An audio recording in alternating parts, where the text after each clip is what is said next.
What's up mga idol? Kamusta po kayong lahat? Welcome back po sa ating panibagong vlog.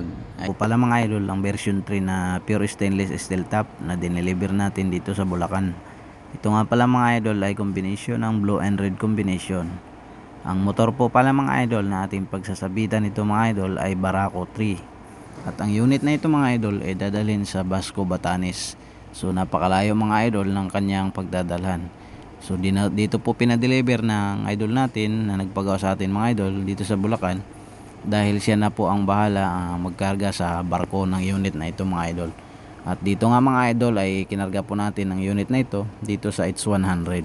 At syempre sinashoutout po pala natin si Alvin Abinyo at si Idol Mark Gloriana. Yan yung ating mga idol na kasama natin mga idol na nag-deliver dito sa Bulacan. At ito na nga mga idol, binaba na po natin lahat ng ating mga accessories. At syempre itong ating napakagandang unit na version na dineliver mga idol. So yan, pure stainless po yan mga idol na version 3. At kung bago ka lang po pala mga idol sa ating YouTube channel, at kung hindi ka pa nakasubscribe, pindutin mo na yung subscribe at syempre ang notification bell para lagi kang updated mga idol sa ating ina-upload na vlog na ganito. At syempre huwag nyo na rin kalimutan mga idol na i-share yung ating vlog. Maraming salamat. At dito na nga mga idol ay sisimulan na nating ilagay ang pangilalim ng unit.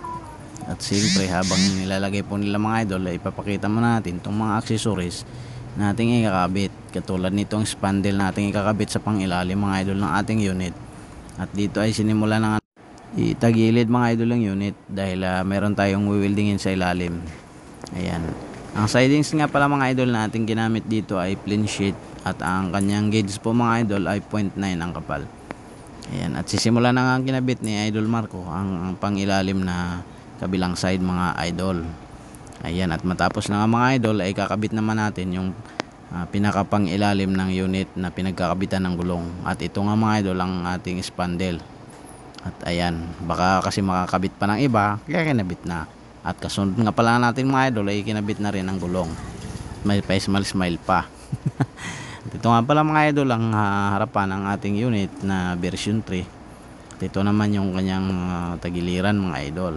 At ito nga mga idol ay kinalas na rin nila idol ang motor para naman mai-attach na. At dyan nga mga idol at amin ang nai-attach. At habang kinakabit nga nila mga idol ang motor ay aking ipapakita sa inyo ang loob ng ating unit. Ang upuan nga pala nito mga idol ay foldable at harapan. Siyempre ang kulay ng sidings nga pala niyan mga idol ay kulay blue. Ayan mga idol, at malapit na nating matapos ang pag-attachment ng ating unit dito sa motor na binili ng idol natin. Ang kanyang motor nga pala mga idol ay Barako 3. Ayan, napakaganda mga idol ng kanyang loob ng unit na ito. Kita nyo naman mga idol kung gaano yan ka-quality. Harapan ng upuan niya at yung kanyang flooring mga idol ay plain lang.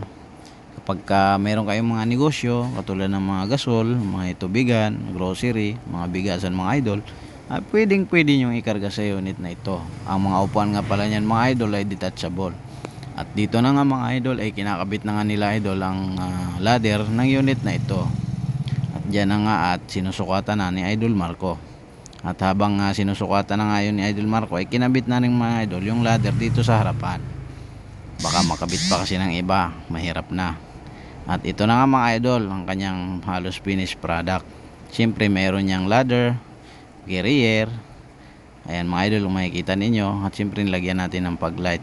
At ito din po pala mga idol ang kisame at loob ng ating unit. Dito naman ang kanyang likuran mga idol. Siyempre nilagyan natin ng tail light saka mudguard.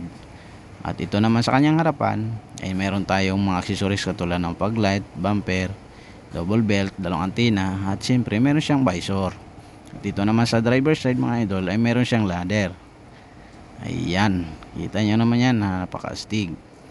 Yan, tamang tama mga idol ang unit na ito sa binili na motor ng ating idol. Ayan, at siyempre magkakaroon na tayo muli ng model dyan sa Basco, Batanes, sa dulo ng Pilipinas mga idol. At ito nga pala mga idol ang kauna-unahan nating magiging bersyon sa dulo ng Pilipinas, sa norte mga idol, o doon nga mga idol sa Basco, Batanes.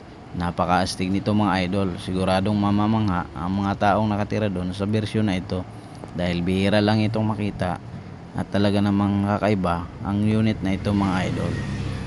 Kaya ano pang inihintay nyo mga idol, huwag na po kayong mag-atubili na magpagawa sa atin. Ang down payment po pala ng ganitong unit mga idol ay 20,000.